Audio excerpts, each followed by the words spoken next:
보겠습니다. 창세기 12장. 창세기 12장.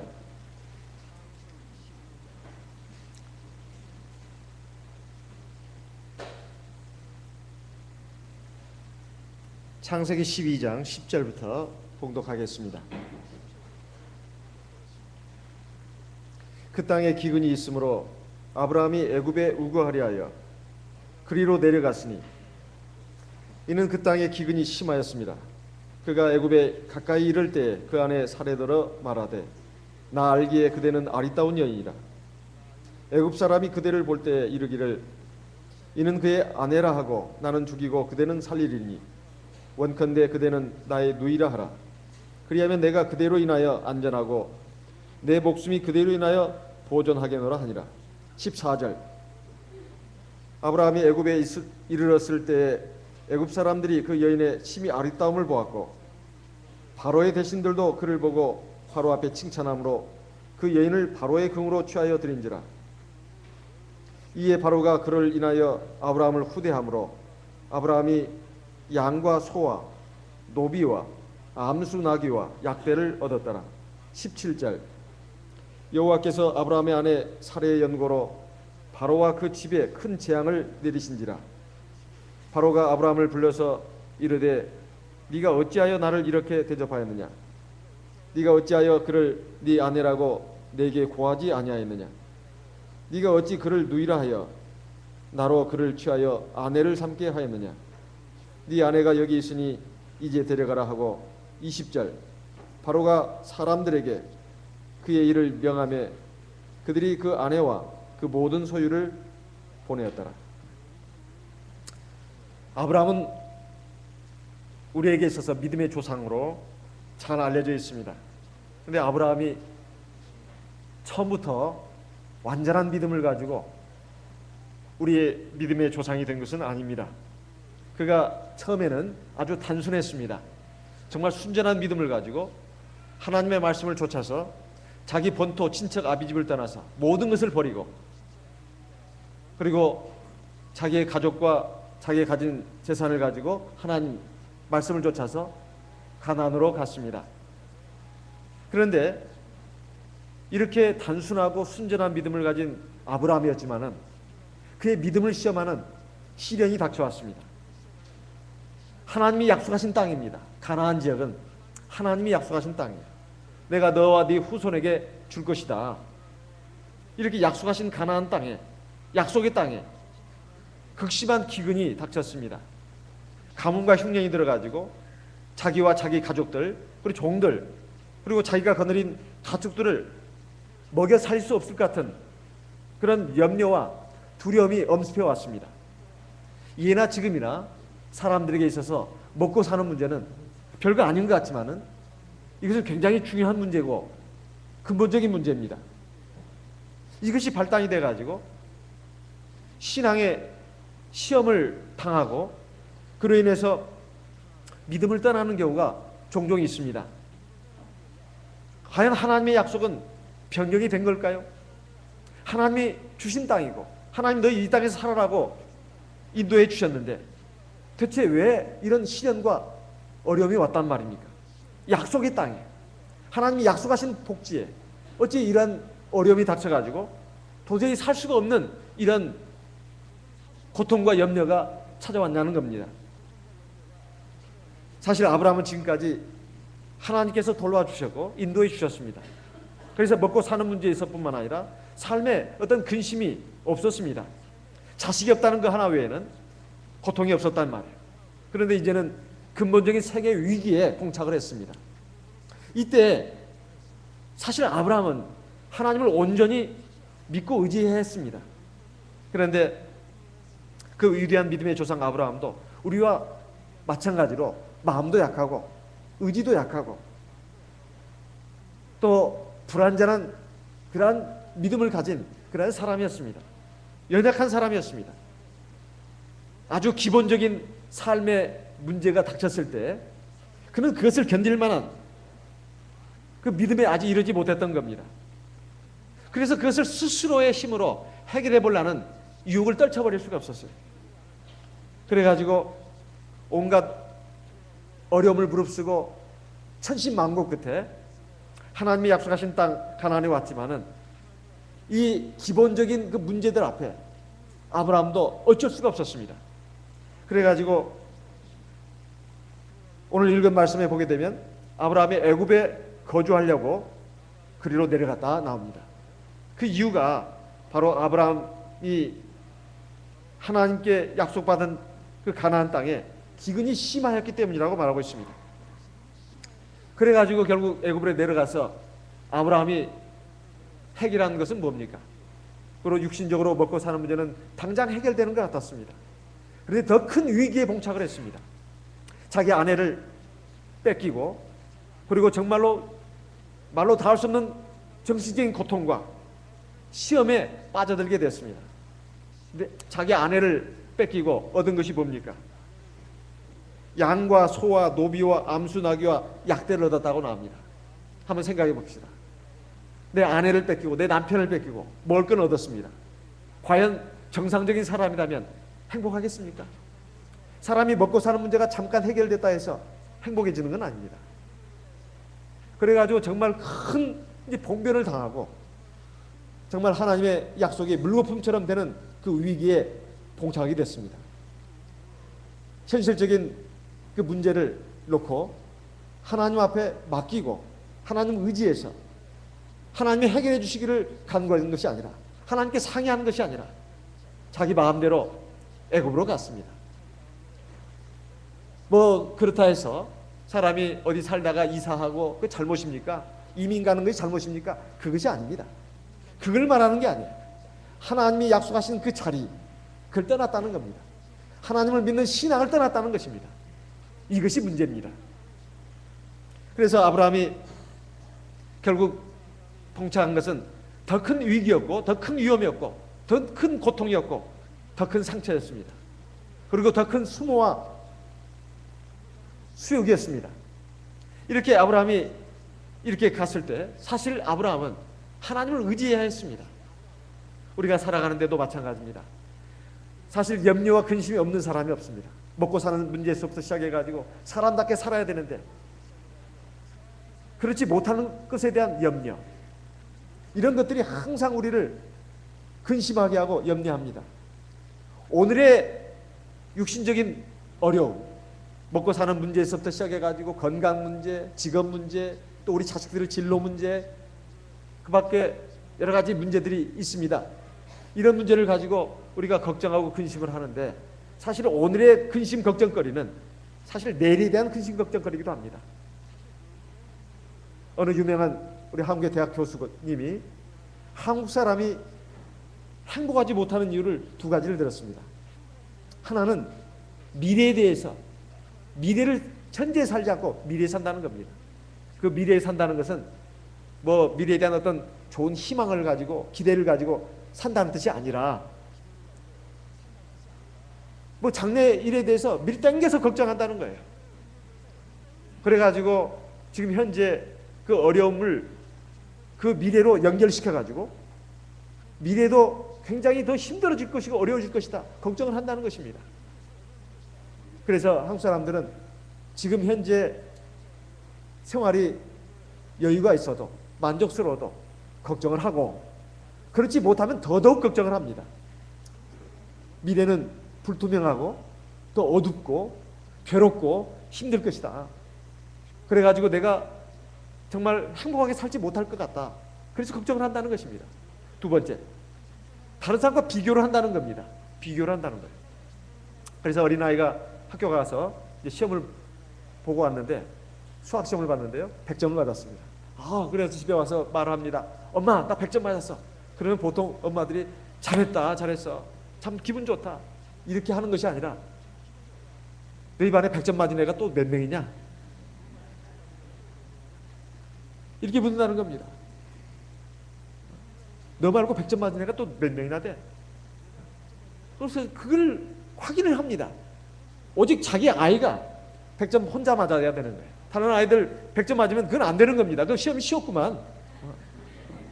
그거 뭘 잘했다고 그러는 거야. 이런 식입니다. 그러니까 아이가 정말로 열심히 해가지고 자기는 굉장히 잘했다고 생각하고 말하는데 이거 다른 애들과 비교를 한다는 말이에요. 다른 애들은 그렇게 못 맞아야 된다는 거죠. 우리 아이만 100점 맞아야 된다는 거예요. 다른 애들 뭐 몇 점, 100점 맞은 애도 몇 명 있다고 그러면은 그래? 그리고 다른 과목은 영어는 어떻고 국어는 어떠니? 사회는 어떠냐? 이런 식으로 하면서 자꾸 다른 아이들과 비교를 한다는 거예요. 그러니 행복해질 수가 없죠. 내가 어느 정도 된다고 해서 꼭 행복해지는 것이 아닙니다.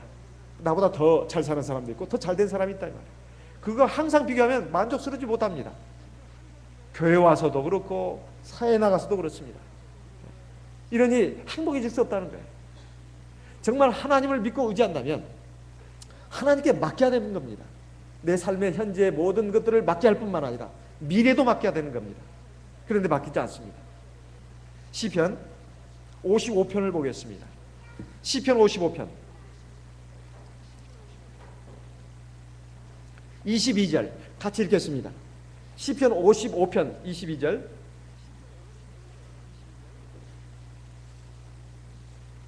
같이 읽겠습니다. 내 짐을 여호와께 맡겨버리라. 너를 붙드시고 의인의 요동함을 영영히 허락지 않으시리로다. 지금 내 짐을 여호와께 맡기라는 것은 현재 네가 고통스러워하는 그 짐들, 어려운 문제들, 이런 것들을 하나님께 맡기라는 것입니다. 하나님께서 해결해 주시고 풀어주시도록 맡기라는 것입니다. 근데 우리는 맡기지 않습니다. 왜 그럴까요? 하나님을 믿지 못하니까. 첫째, 하나님 살아계신 걸 잘 믿지 않습니다. 그리고 인정하지 않습니다. 나 그래도 하나님 믿는데요? 하나님 믿으니까 내가 지금 교회 생활을 하는 거 아닙니까? 그런데 믿음이라는 것도 그렇습니다. 형식적인 믿음도 있고 어설픈 믿음도 있습니다. 제가 말하는 것은 온전한 믿음을 말합니다. 알맹이 믿음을 말합니다. 살아있는 믿음, 참 믿음을 말하는 겁니다. 우리가 염려하고 근심하고 걱정하는 그 이면에는 사실은 불신앙이 자리 잡고 있습니다. 왜? 사실 신앙을 가진 하나님의 백성이라면 하나님 살아계시고 천지 만물을 만드시고 인생의 생사복을 주관하시는 그 하나님이다. 이것까지 믿어야 합니다. 그것이 바로 하나님의 말씀에 다 들어있고 또 그것을 우리에게 지금 가르쳐주고 있습니다.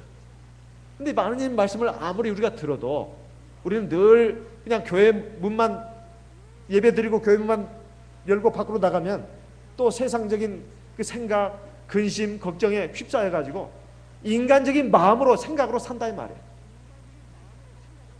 그래서 조그만 어려운 문제 있으면 막 걱정하고 근심하고 또 어떤 기분 좋은 일이 있으면 그냥 뭐 하나님 그거 생각하지도 않습니다. 뭐 내가 잘해서 그냥 어쩌다 잘된 일로 생각하고 그냥 희희낙낙거리고 기뻐하고 또 안 좋은 일 있으면 막 슬퍼하고 절망하고 좌절하고 불안에 휩싸이고 밤에 잠도 못 잡니다. 이런 그 모든 것들이 사실은 정말 내가 하나님을 믿는 신앙을 갖고 있냐는 거예요. 하나님 살아계셔가지고 내 삶을 붙드시고 주관하시고 인도하시는 그 믿음이 있냐 이 말이에요. 믿음이 있다면 모든 일에 하나님을 인정해야 합니다. 하나님을 인정해야 돼요. 하나님 살아계셔서 나의 발걸음을 지키고 있고 인도하고 있다. 나를 보살피고 있다. 내가 지금 이런 어려운 문제를 당했어도 어려운 문제가 나에게 닥쳐왔어도 내가 하나님께 맡기고 하나님 의지하고 내가 기도해야 되겠다. 사실 우리 사람과의 관계에서도 그렇습니다.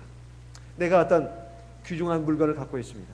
뭐 금반지든 또는 뭐 좋은 물건을 갖고 있는데 또 중요한 서류가 있고 이것을 누구한테 맡길 때 어떤 사람에게 맡기죠?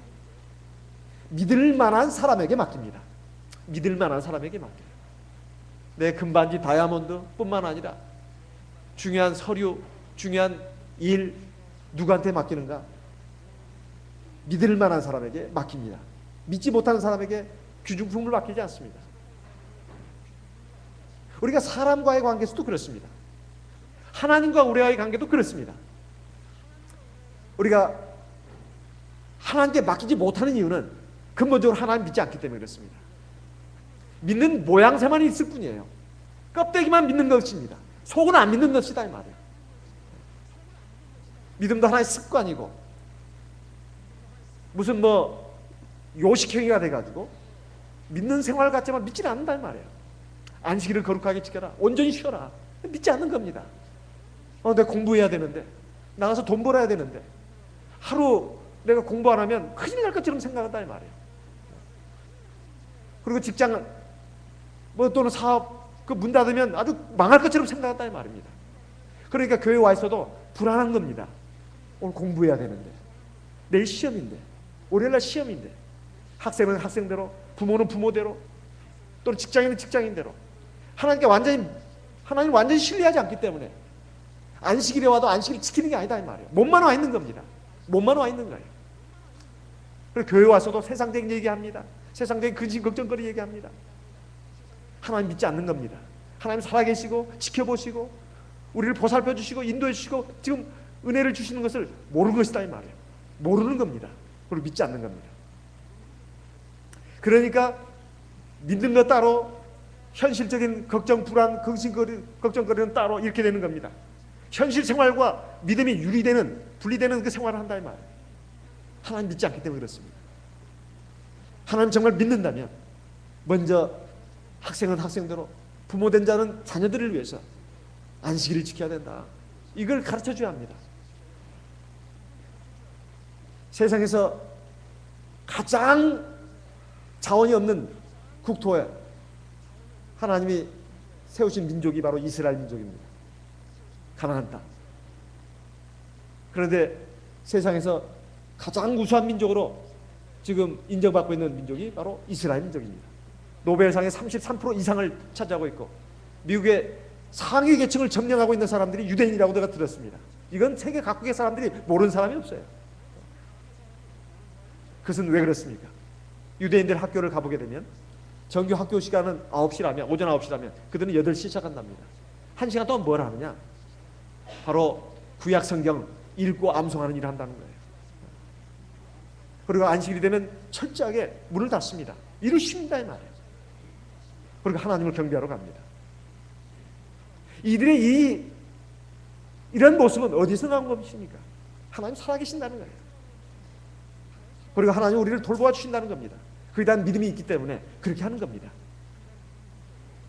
우리는 영적인 이스라엘 민족이라고 합니다.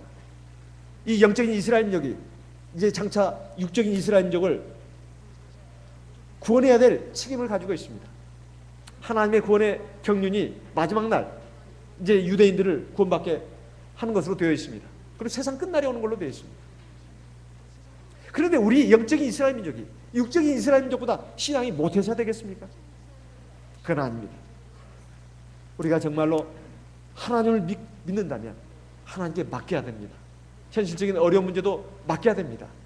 그리고 정말로 믿음으로 하나님 말씀에 순종해야 합니다. 믿음이란 게 뭐냐? 하나님 말씀을 믿고 따라가는 겁니다. 사실 우리가 하나님을 본 적도 없고 예수님 본 적도 없습니다. 근데 우리는 주님께서 이 세상에 오신 것을 믿습니다. 뭘로? 하나님 말씀으로.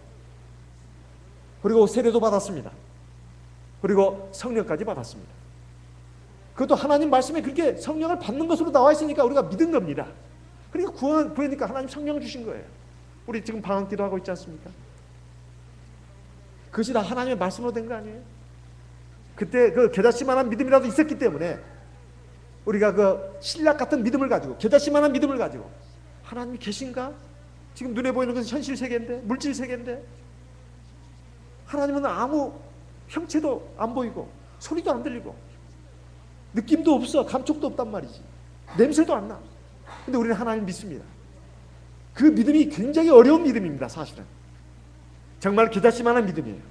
신락 같은 믿음입니다. 그래도 그 믿음을 하나님은 귀하게 보시고 우리를 불러주셨고 구원해 주셨습니다. 그리고 성령을 부어주셔가지고 자기 백성으로 자녀로 인을 쳐주셨다 이 말이에요. 얼마나 감사합니까? 우리의 믿음 생활은 하나님 보시기에 사실은 굉장히 어설프다고 볼 수도 있습니다.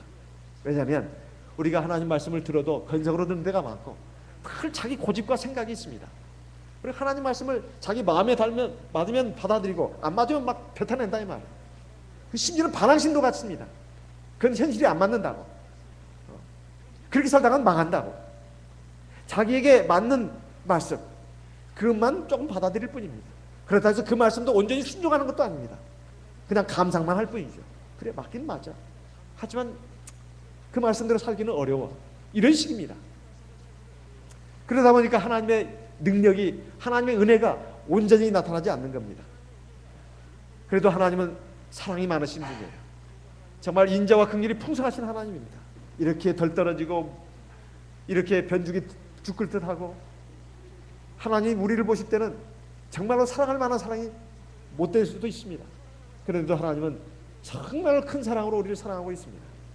우리가 아직 어린애고 우리가 아직 부족해도 결국은 자기 피로 사시고 자기 자녀이기 때문에 얼굴에 그냥 코가 흐르고 그냥 껌정대기가 묻고 도저히 그냥 어떻게 안아줄 수도 없지만은 안아주고 뽀뽀도 해주고 그냥 품어주시고 사랑과 은혜를 베풀어 주신다 이 말이에요. 부모가 자기 자식을 사랑하는 것처럼. 하지만 중요한 것은 우리가 그 하나님의 사랑과 은혜를 온전히 받고 누리는 하나님 백성이 돼가지고 영원한 하나님에 들어가려면 이런 믿음으로는 안 됩니다. 우리가 하나님이 오래 참아주시고 인자와 긍휼로 우리를 돌보시는 이 기간 동안에 우리 신앙이 성장해야 합니다. 그 첫 번째가 뭐냐? 하나님을 온전히 신뢰하는 겁니다. 그리고 우리 현실 생활에 있어서 모든 문제를 하나님께 맡기는 겁니다. 그리고 말씀을 들을 때 정말 믿음으로 받아야 합니다. 태초에 말씀이 계시니라. 요한복음 1장에 있는 말씀입니다. 이 말씀이 하나님과 함께 계셨으니 이 말씀이 곧 하나님이십니다.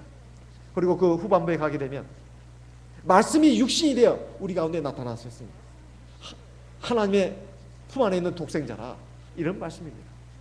말씀이 육신이 되었다. 말씀이 육신이 되었다. 이 말씀 여러분 깨닫습니까?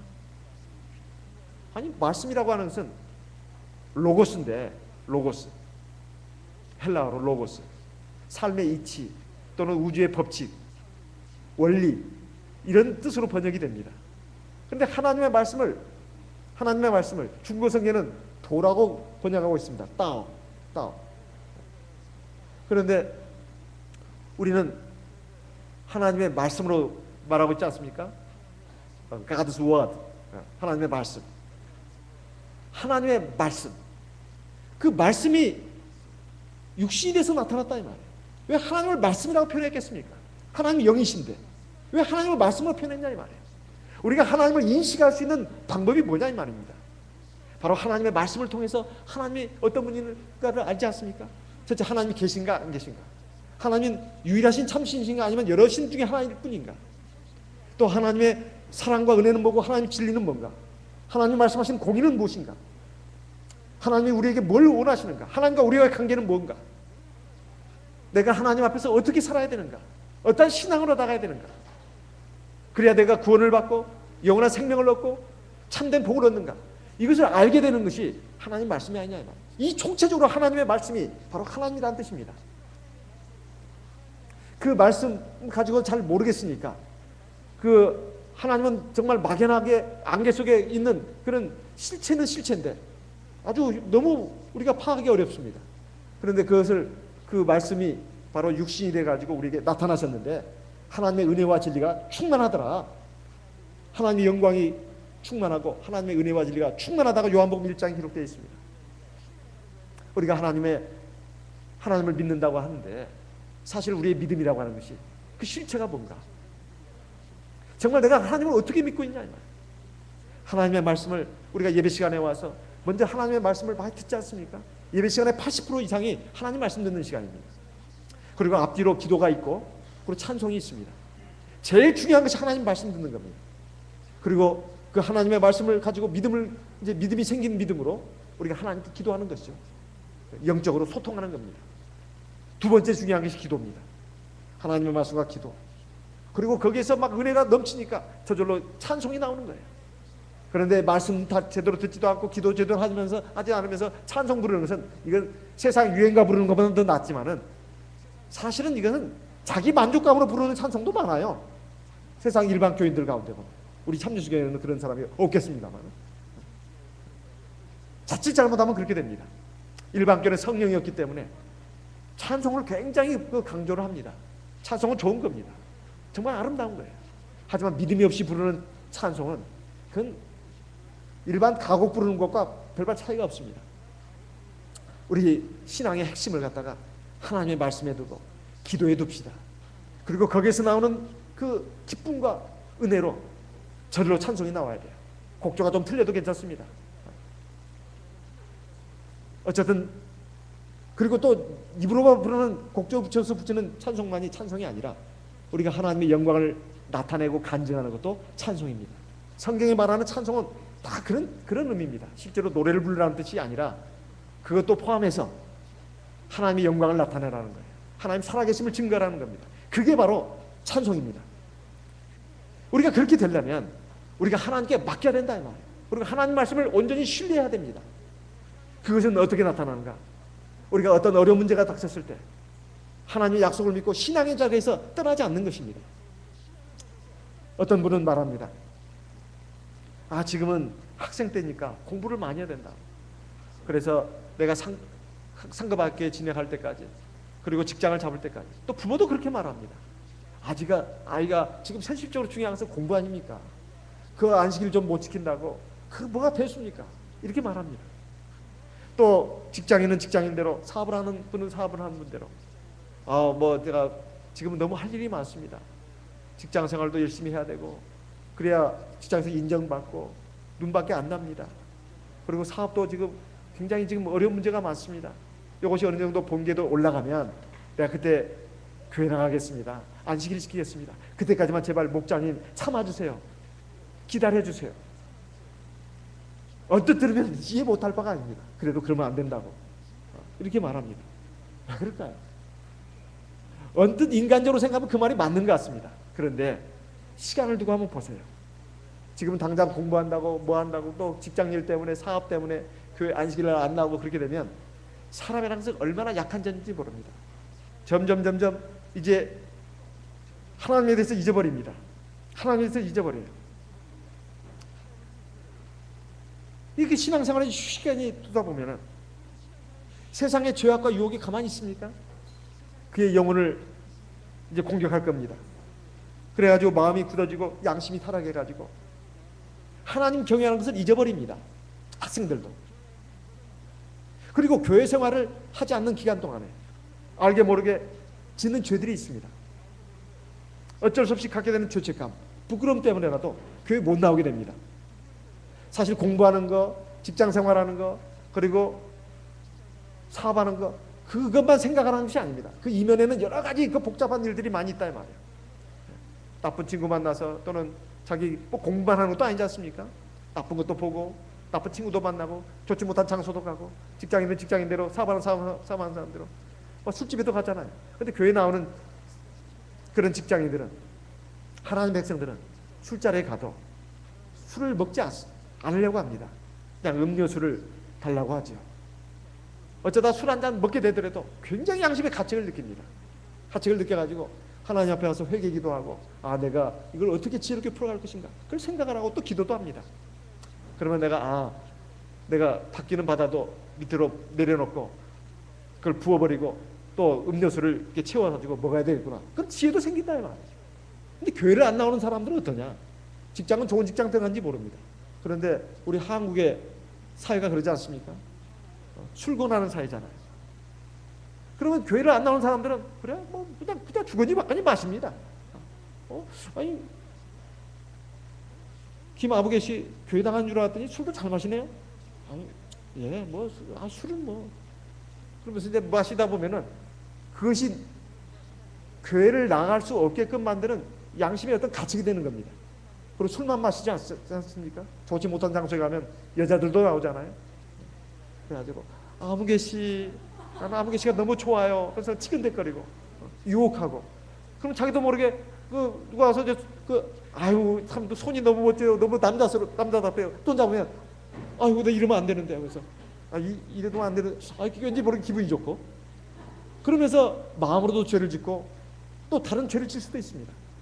그러니까 점점 교회를 못 나오게 되는 겁니다. 우리가 생각할 때 직장일, 사업일, 공부일 그것만 생각하고 있는데 그 이면에 많은 일들이 있다는 거예요. 신앙생활에 휴식 기간을 두게 되면, 방학을 두게 되면 이렇게 엄청난 마귀의 유혹이 있고 시험이 있습니다. 결국 교회를 못 나오게 되는 겁니다. 세상이 가만 놔두지 않고 마귀가 가만 놔두지 않습니다. 그리고 그렇게 해서 얻어지는 게 뭘까요? 아브라함처럼 비록 양도 없고 노새도 없고 또 종도 없고 금은 보화를 얻는다 하더라도 나중에 정말로 신앙적으로 패배하고 자기의 영혼의 생명을 잃어버리는 그 지경까지 갈 수가 있다는 말이에요. 그 인생은 성공한 인생이 아닙니다. 우리가 그런 것을 생각해 볼 때 아브라함의 이 초기의 그 믿음의 실패를 통해서 우리가 교훈을 얻어야 되겠습니다. 정말로 하나님을 의지해야 된다. 그리고 장래 일도 하나님께 맡겨야 됩니다. 시편 37편을 보겠습니다. 시편 37편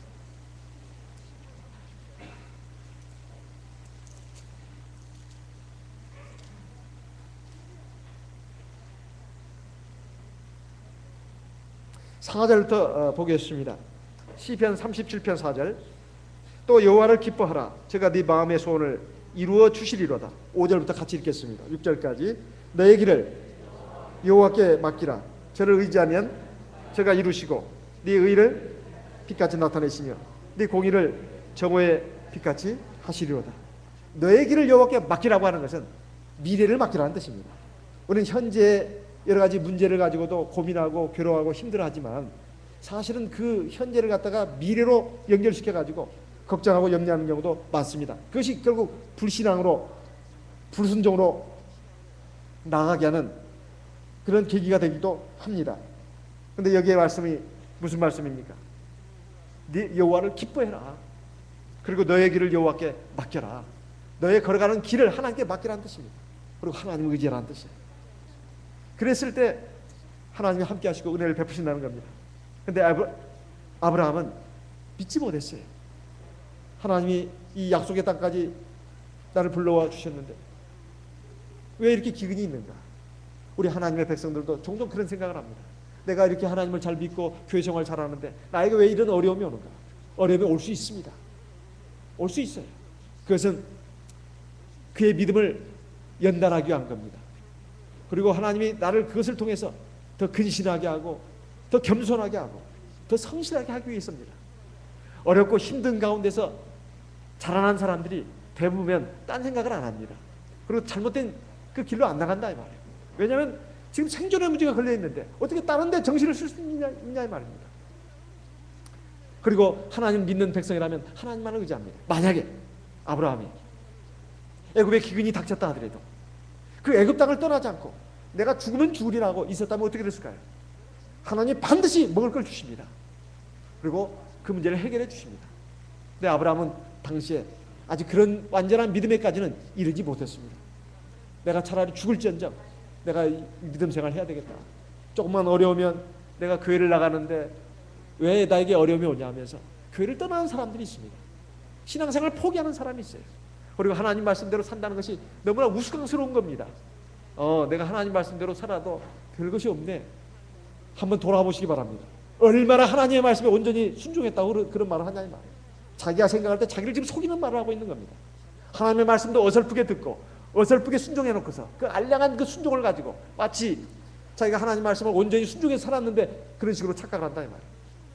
양심적으로 하나님 앞에 착한 양심으로 자기를 비춰본다면 그런 말 할 수가 없습니다.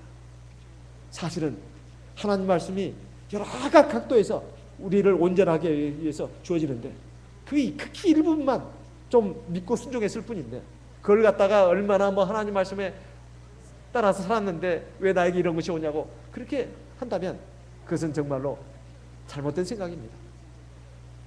우리가 하나님 앞에서 하나님의 말씀을 믿고 의지하면서 내가 믿음 생활하면서 어떤 어려움이 오더라도 그것을 하나님의 약속이 무산된 것처럼 하나님의 약속이 무효가 된 것처럼 그렇게 생각하고 신앙의 길에서 벗어나는 이런 안타까운 일이 있어서는 안 되겠습니다.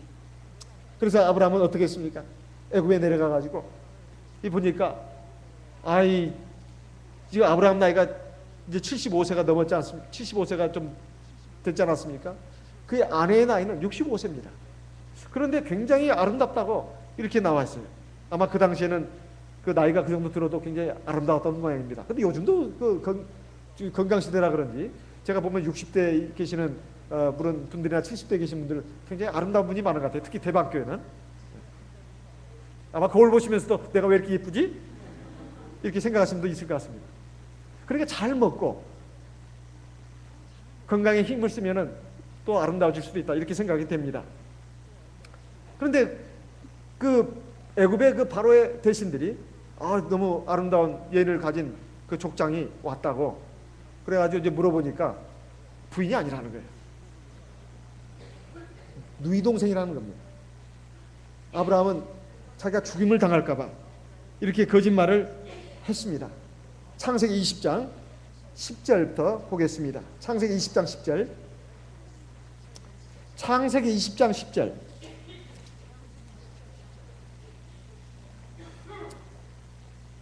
아비멜렉이 또 아브라함에게 이르되 네가 무슨 의견으로 이렇게 하였느냐. 11절.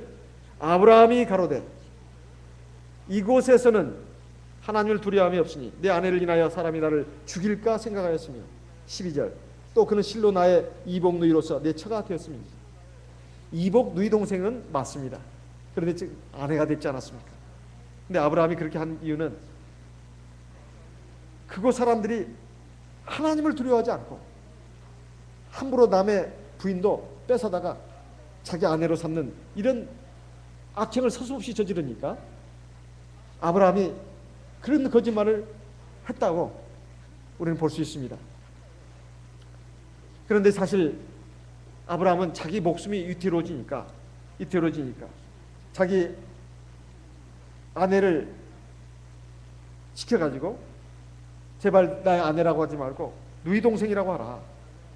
창세기 12장에 12절에 13절에 보면 애굽 사람이 그대를 볼 때 이르기를 이는 그의 아내라 하고 나는 죽이고 그대는 살리리니 13절 원컨대 그대는 나의 누이라 하라.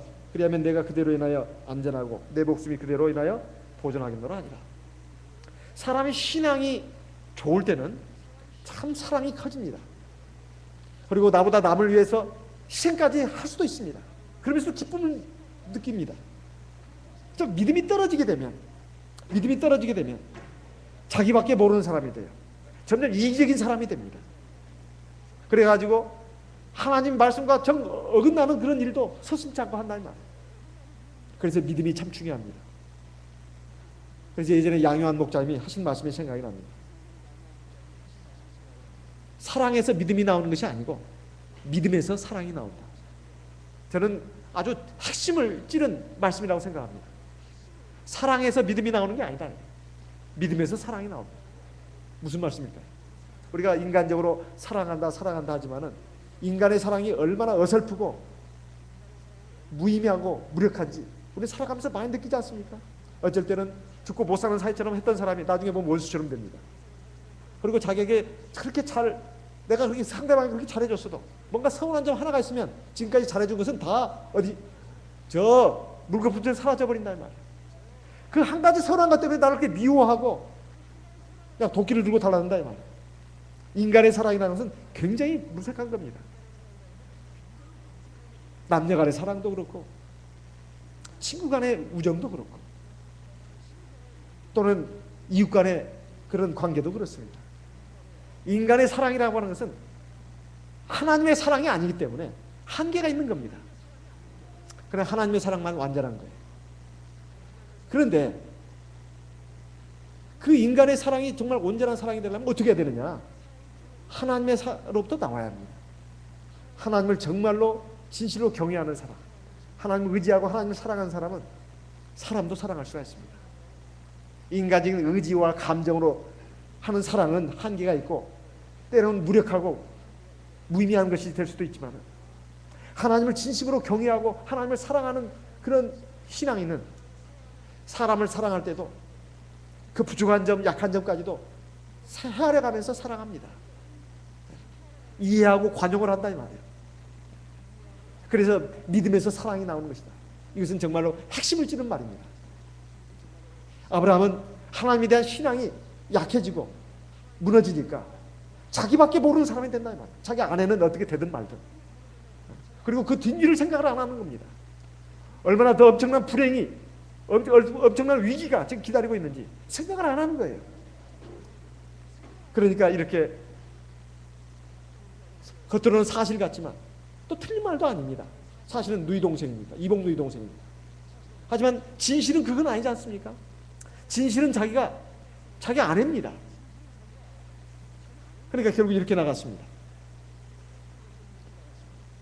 우리가 어떤 하나님을 떠나가지고 자기 생각대로 이제 어려움을 해결하려 했을 때 우선 당장은 잘 해결되는 것 같습니다. 아브라함도 그러지 않았습니까?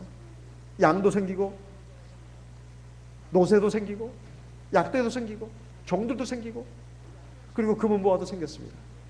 그런데 자기 아내를 결국 잃을 뻔한 이 엄청난 고통을 당하게 됐고 또 더 중요한 것이 있습니다. 거기에서 얻은 노비 가운데 하갈이 들어있습니다. 하갈이 누구죠? 이스마엘의 어머니입니다. 나중에 아브라함의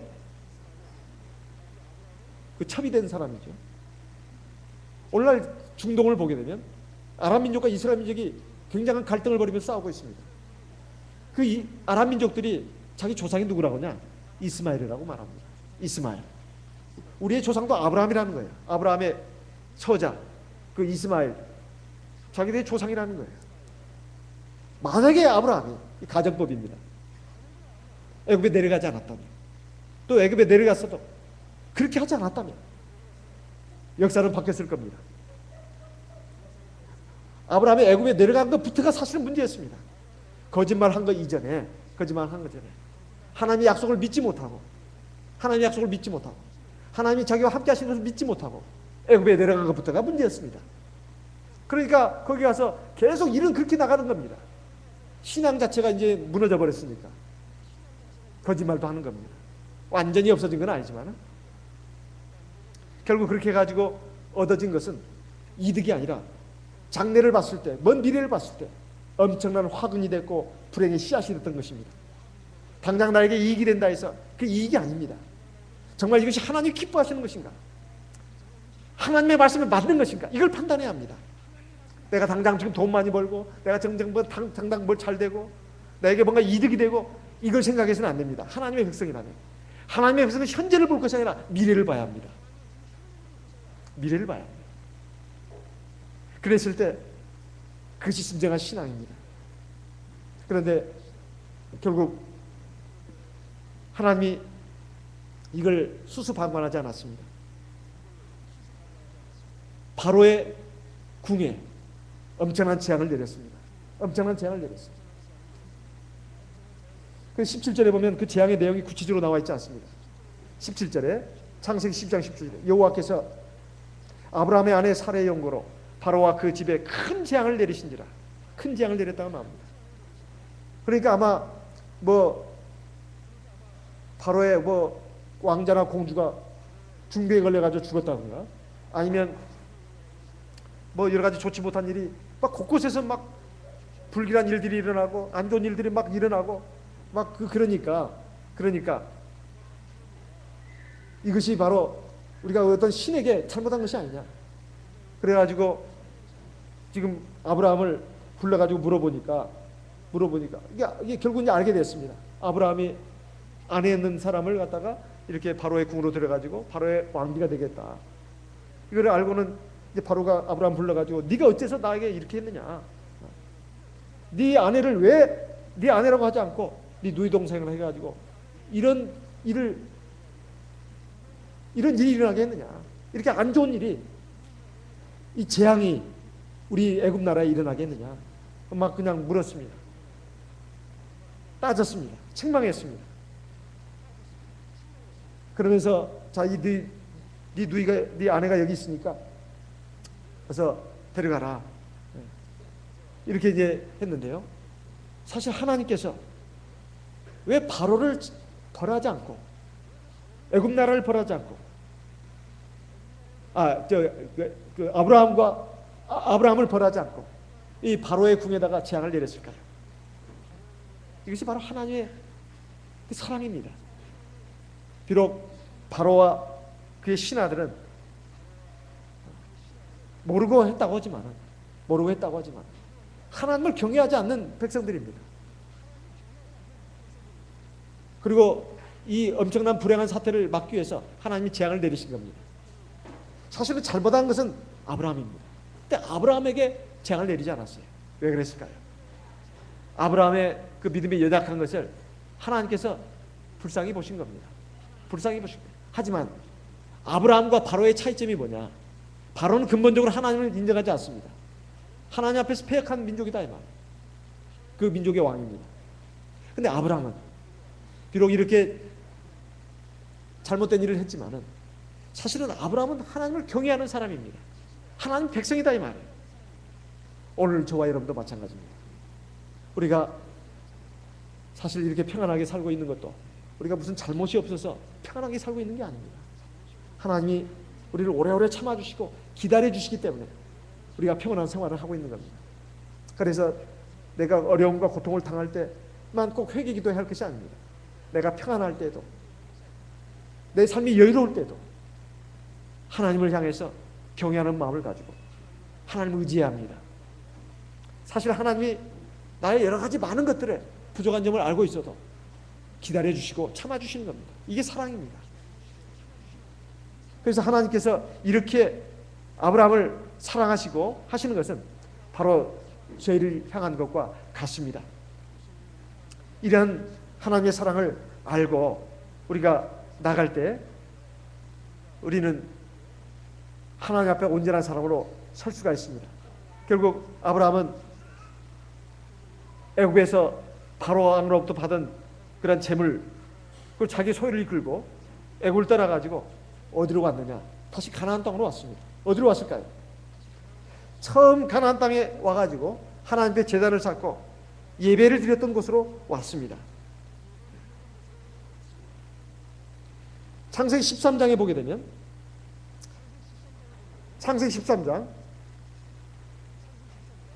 1절 아브라함이 애굽에서 나올 새 그와 그 아내와 그 모든 소유며 롯도 함께하여 남방으로 올라가니 아브라함에게 육축과 은금이 풍부하였더라.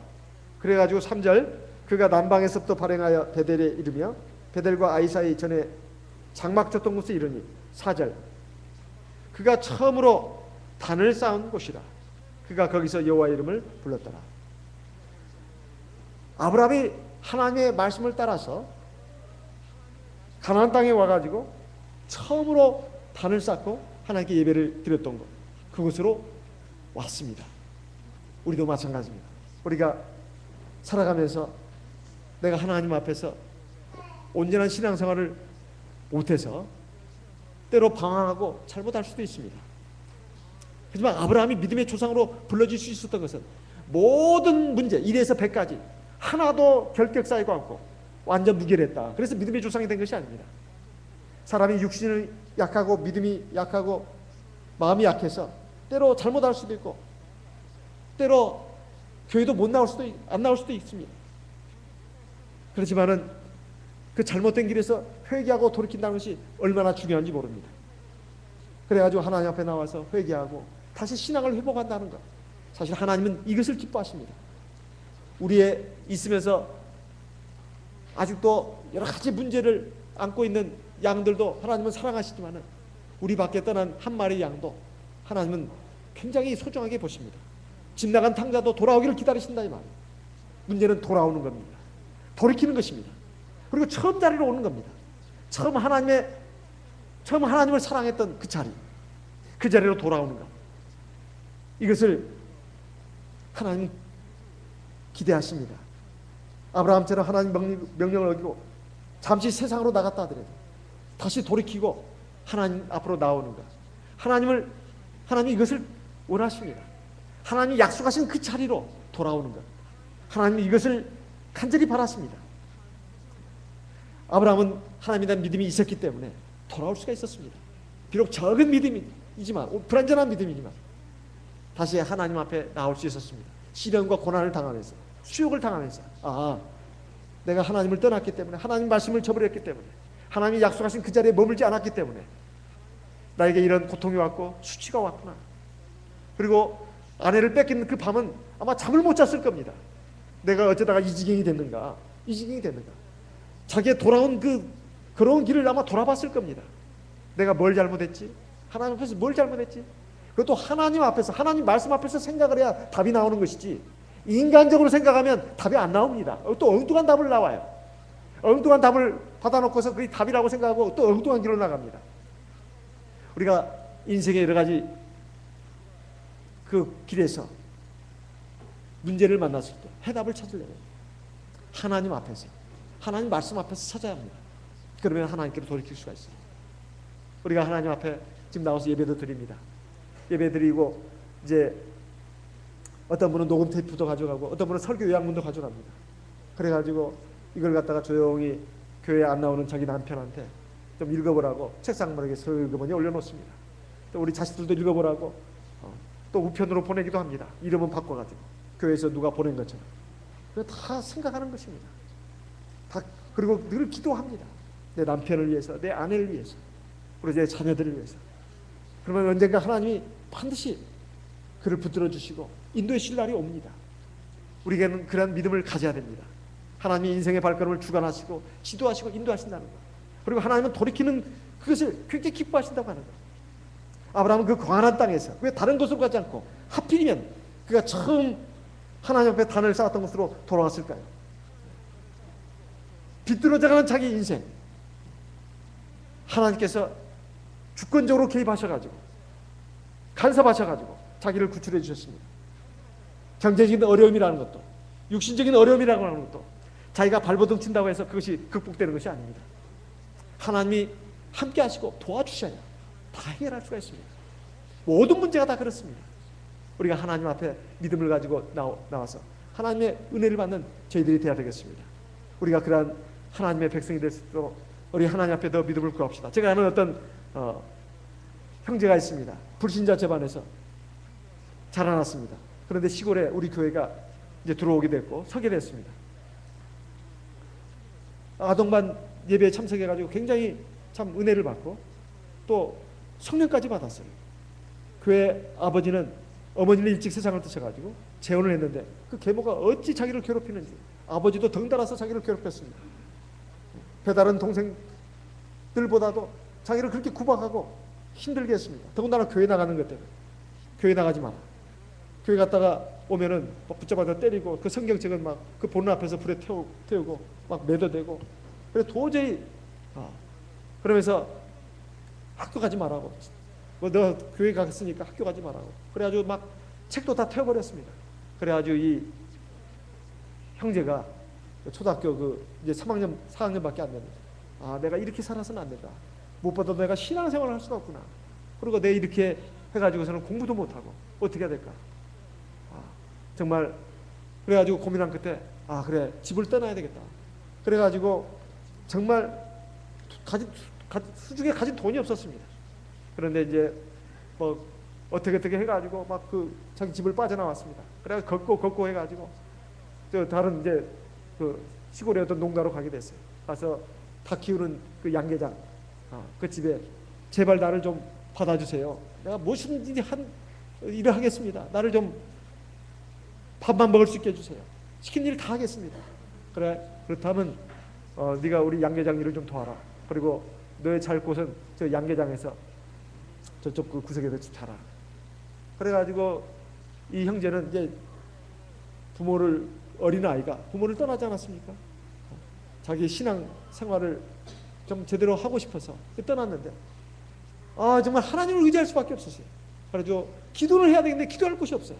그래서 다 잠든 그 밤에 그 양계장에서 일어나가지고 막 하나님 앞에 기도하는 겁니다. 하나님 내 인생은 어떻게 되는 겁니까? 내 발걸음을 인도해 주십시오. 그래가지고 하나님께 눈물로 기도했습니다. 그랬더니 막 그 성령이 충만해서 닭 기도 소리가 컸나 봐요. 닭들이 놀래가지고 이게 뭔 소리야? 이 귀신 신다락가 먹는 소리 아니야? 뭔 소리야? 닭들이 놀래가지고 꼬꼬닥 삐약삐약 하니까 그냥 양계장 주인이 이게 뭔 소린가? 도둑이 들었나? 하고 와서 보니까 자기 집에 들어와서 일하는 그 소년이 막 이상한 그 소리로 막 그 소리를 내면서 막 기도하고 있더라는 거예요. 이놈 미친놈 아니야? 당장 쫓아냈습니다.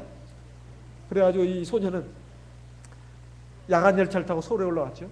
서울에 올라가지고 정말 온갖 고생을 다 했다고 합니다. 구두 닦기, 그다음에 중국 그 음식 배달부, 그리고 온갖 일을 다 했어요. 그래가지고 이제 돈을 막 모으기 시작했습니다. 그래가지고 어느 중소기업 그 사원으로 들어갔어요. 그래가지고 이제 거기서 막 구두도 닦아주고 또 심부름도 해주고 그렇게 사장이 신뢰를 했습니다. 얘는 정말 정직한 놈이구나. 거기서도 역시 마찬가지입니다. 한 구석대기에서 그냥 정말 생활을 했습니다. 그래서 사장님이 신뢰를 했어요. 그래서 사장님이 수표라든가 뭐 은행 거래처 뭐 중요한 그 수표 맡기고 이럴 때 꼭 우리 형제를 맡겼어요. 얘는 참 성실하고 진실하고 겸손한 놈이구나. 그리고 막 그 일찍 일어나가지고 일찍 와서 막 일도 하고, 그리고 구두도 닦아주고, 그 사무실 정리도 잘하고. 그러니까 주인이 굉장히 신뢰를 했어요. 그래가지고 이 소녀는 거기서 돈을 모아가지고 일부는 자기 이제 검정고시 공부하는 그 학원에 다니면서 공부를 했습니다. 그리고 초등학교 졸업 검정고시 합격하고, 중학교 졸업 검정고시 합격하고, 고등학교 졸업 자기가 검정고시 합격하고, 아, 내가 뭔가 이제 직업을 가져야 되겠다. 그래서 요리사가 돼야 되겠다. 그래서 요리 이제 배우는 학교로 또 진학을 한 거 아니겠습니까? 그때까지 돈을 막 악착같이 뭐 아주 근검절약해가지고 교회도 아주 열심히 나왔습니다. 안식일마다 교회 와서 기도하는데, 그때가 제가 아마 서울에서 학교 다닐 때였던 것 같습니다. 제가 그분 저보다 몇 살 위이신 분인데 기도하는 모습을 보면 막 그냥 가슴이 진짜 저릿저릿할 정도예요. 얼마나 하나님께 간절히 기도하는지. 기도 소리만 들어도 그냥 마음이 막 저릴 정도로 막 감동이 됐었습니다. 근데 그렇게 고생한 줄을 몰랐었습니다, 그때는 저는. 근데 그분이 그렇게 고생을 했는데, 어쨌든 자기를 그렇게 했던 그 부모지만은 집에 그 부모님 생활비도 보내주고, 그래가지고 돈도 벌어가지고, 또 자기 아버지와 그 계모 동생들, 그 배달한 동생들을 위해서 또 이렇게 또 땅도 이렇게 사주고 그 생활하라고. 자기는 이제 그 전문대를 졸업해가지고 그 요리사 자격증을 땄습니다. 그래가지고 어느 큰 지방의 그 의료원에 그 영양사로 들어가게 됐습니다. 거기서도 열심히 또 신앙생활했습니다. 또 자기 아내와 또 가정 예배를 드리기 시작하고, 또 주변 사람도 전도해가지고 거기 기도서가 서게 됐습니다. 그렇게 해가지고 하나님께 영광을 돌리는 이런 삶의 주인공이 됐습니다. 제가 그분의 얘기를 간증을 들으면서 이거 한편의 영화다. 드라마도 이런 감동적인 드라마는 또 없을 것이다. 그런 생각이 들 정도였습니다. 여러분 어떻습니까? 하나님을 경외하고 의지하고 하나님만을 자기의 삶의 산성으로 바위로 삼고 살아가는 하나님의 백성을 이렇게 인도하시지 않습니까? 그래 많은 사람들에게 덕이 되고 은혜가 되고 하나님께 영광을 돌리는 이런 삶의 주인공이 될 수 있는 거 아니겠습니까? 여러분도 마찬가지입니다. 지난날도 하나님이 주관해 주셨다면 지금도 주관하고 계시는 겁니다. 그리고 앞으로 길도 마찬가지입니다. 우리가 하나님을 온전히 믿고 신뢰하면서 우리의 현재 삶과 미래 삶도 하나님께 맡기고 하나님을 경외하면서 하나님 말씀을 따라 살아가는 저와 여러분 되시기를 예수님의 이름으로 기원하는 바입니다. 우리 다 같이 묵도하겠습니다.